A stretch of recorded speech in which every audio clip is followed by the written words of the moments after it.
I was sitting on my back porch, boots up, coffee going cold, watching a grown woman in a blazer tiptoe through my barn on a 3-inch phone screen. She had a clipboard under one arm and the nervous energy of someone who knew exactly how wrong this was. I didn't call the sheriff. I didn't move. I just watched and smiled. Because Linda Marsh, HOA board president, self-declared protector of neighborhood standards, had just walked into the one place on this property she was never meant to survive alone. She was busy looking for violations. She had no idea something in that barn was already looking back at her. I set my coffee down slowly. This was going to be worth every letter, every fine notice, every certified mail headache of the last 3 weeks. Let me back up, because this didn't start in that barn. It started with a knock. Linda Marsh didn't just move into a neighborhood, she conquered it. 3 years as HOA board president, and she ran that title like a military commission. She had a laminated badge she wore to community meetings, a color-coded violation clipboard she carried like a weapon, and a smile that never once reached her eyes. People on our street learned quickly. Cross Linda and you'd find a citation on your door before your coffee was ready. She got a retired veteran's flag taken down over a size technicality. She fined a 74-year-old widow 3 consecutive months for garden gnomes. She personally reported a 12-year-old's lemonade stand for operating without a permit, not because the rules demanded it, but because she could. That was the point. Power wasn't something Linda used. It was something she collected.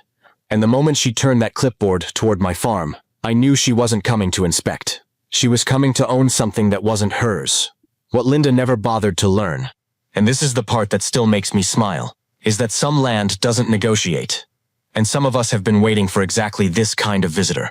The first letter arrived on a Tuesdays. Barn exterior paint, and I want you to understand this, was described as visually inconsistent with community aesthetic standards. My barn was red. It had always been red. Every barn within 40 miles was red. Red is the default setting of barns everywhere on this planet.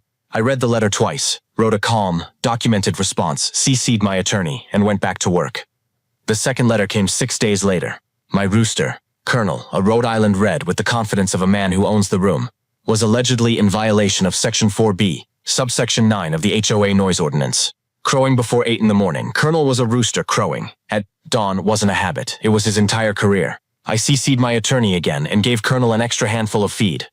The third letter accused my livestock of being, and this is a direct quote, visually offensive to community members passing the property boundary. My horses. Visually offensive. I framed that one.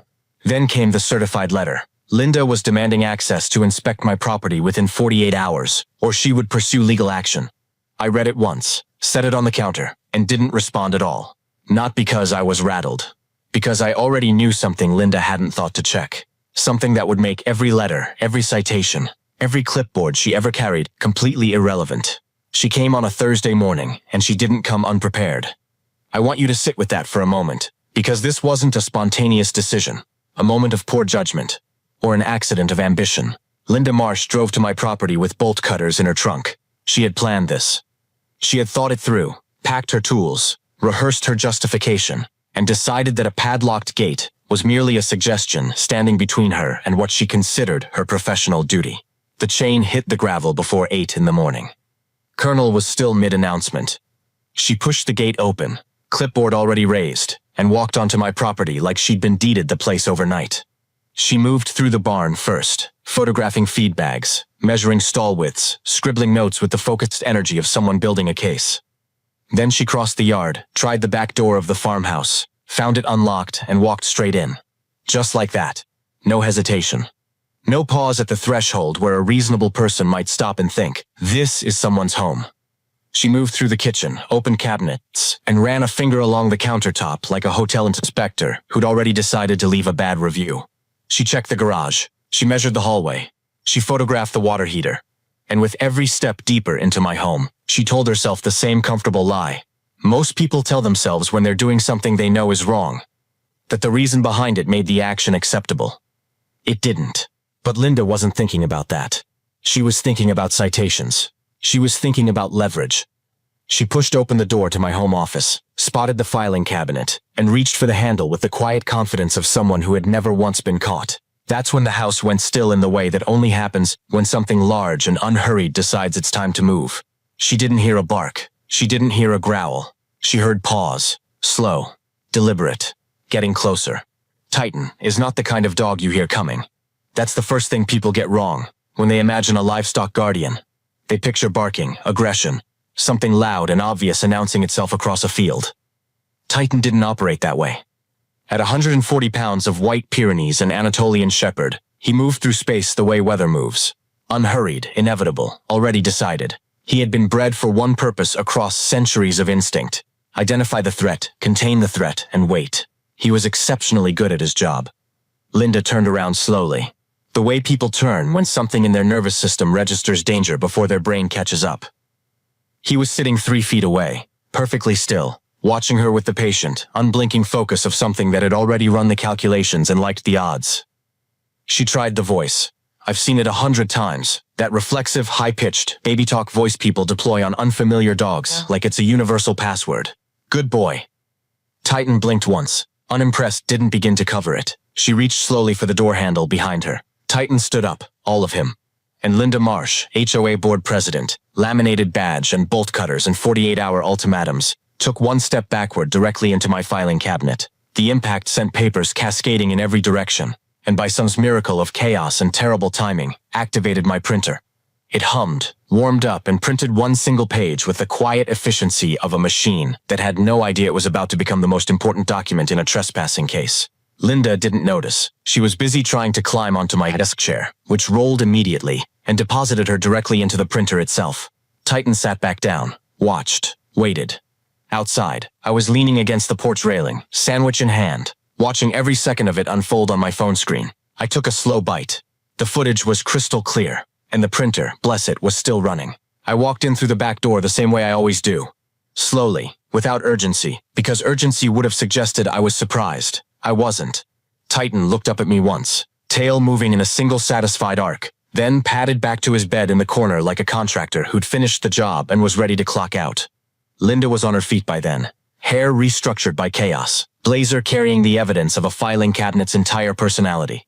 She opened her mouth, and the threats came out in the order I expected. Lawsuit, animal control, county commissioner, legal action, her attorney, my attorney, the specific ways in which my life was about to become difficult. I let her finish.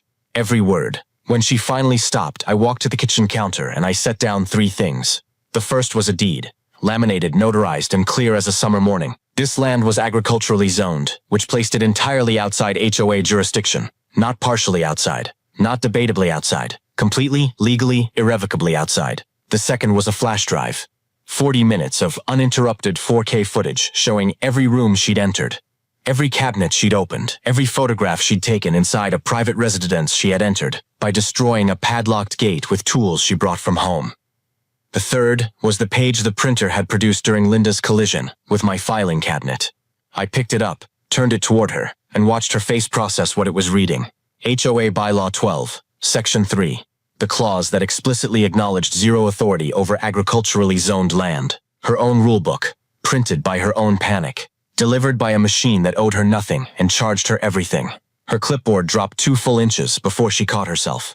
I noticed. I noticed the way you notice something you've been waiting 3 weeks to see.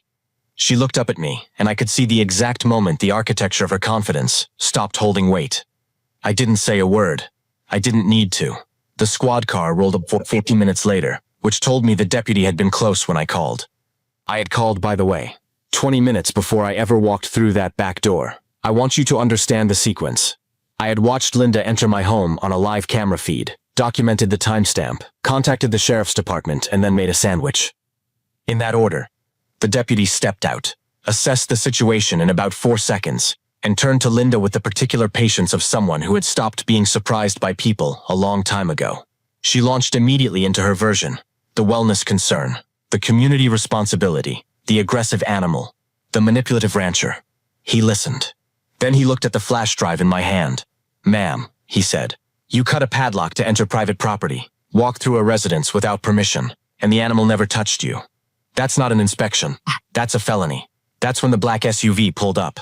3 HOA board members, summoned by Linda for backup, stepped out just in time to watch their president get handcuffed on a gravel driveway. Titan sat beside me on the porch. Colonel crowed once from the yard. Nobody filed a noise complaint. Here's what 3 weeks of certified letters, bolt cutters, and one very patient livestock guardian taught me. Documentation beats intimidation every single time. Know your land. Know your rights. Know exactly where your property ends and someone else's authority doesn't begin. Linda Marsh walked onto my farm, believing that confidence was the same thing as power. It isn't. Preparation is power. Titan is power. A laminated deed and 40 minutes of 4K footage is power. She learned that lesson on a gravel driveway in front of her own colleagues. I just provided the classroom. If Karen got exactly what she deserved, hit that like button, subscribe for more, and drop one word in the comments: justice.